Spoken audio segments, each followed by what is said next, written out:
So I have to be honest, I think this might be my favorite JoJo fight up till now. JoJo has had a lot of really amazing fights from all the individual parts, but this fight was just absolutely cool and very creative. I mean, just the amount of sacrifice, decapitation, literally having Giorno poison himself, and I mean, it was kind of clear that he was going to get out of that situation. I wasn't exactly sure how. I was not expecting the snake to be kind of immune because it was where the capsule was kind of hit, so he was able to make an antidote from the immune snake. That was really creative and clever, but it's just how this fight functioned and what it did a lot. Like, at the very baseline, like, this was an absolutely cool fight. This idea of a stand that can pull you into a mirror, it's not actually that physically capable because it uses all of its energy to put you into this reverse world, but just seeing how this guy really did put 3 characters really in a tight situation that he was able to almost 1v3 them was really intense. I love seeing all the individual moments from all the characters. We got Leon. I really hope this episode's going to put some of those haters who have kind of criticized his distrust for Giorno. I've seen quite a few people say, like, I just don't get why he's so distrustful of this guy, and I mentioned it last week. I mean, this is a guy who's been really pushing how things are done. The mission is what's important, and Giorno's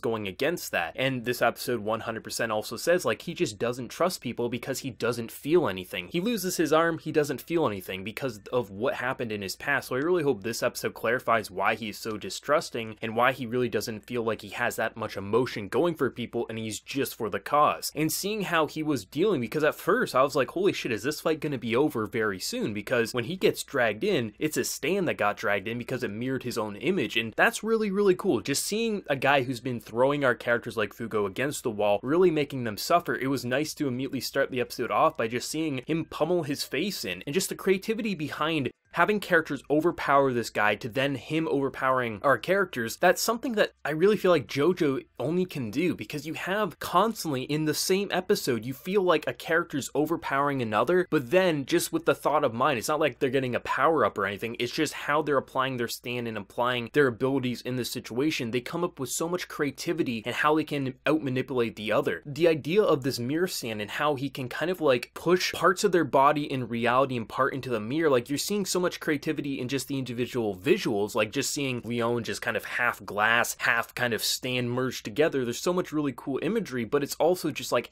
how they can use their abilities is so interesting because you're literally in a reverse world. I love this episode because you're seeing this stand. I think this stand fight is my favorite because you're seeing a guy who really, he's not that physically capable, but he's able to out-manipulate everyone just because they're now in his realm. It's almost like he's a god in this world, which is always a fun tactic. And I think Giorno literally poisoning himself to get pulled in was the ultimate move. Like, it's very clear he wasn't going to die. I mean, he is the main character. He was going to at least make it till the 3rd cour here, but how is he going to get out of it? Obviously, they would have to come up with an antidote, but the idea of poisoning this guy, forcing him out, to then having Fugo follow the snake because it can sense body heat, like, that's the kind of clever battle tactics you would expect from JoJo. JoJo's always had amazing fights. I think that's one of the biggest selling points of JoJo is how creative its fights have been. I just feel like this fight, it took everything that makes JoJo fights so good and executed it damn near flawlessly. I love just seeing how many times I'm thinking to myself, holy hell, someone lost an arm, someone's poisoned. Felt like there was so much risk in this episode, and it really felt like all the characters were giving it their all. Clearly, each one was doing their own thing. Leon was for the mission. He was very willing to die in that moment, but of course Giorno is not a guy who's going to leave his comrades behind. Even if they don't like him, he's still going to fight for him. Like, chopping off your own hand to deliver a key, like, talk about lending a helping hand. This is the type of stuff I love about JoJo, because you have this gang setting where you would expect these are gang members, they're all about for the mission like Leon, but clearly they have their backs. And I think this episode hopefully is going to show Leon maybe he can start caring a bit more, because, you know, he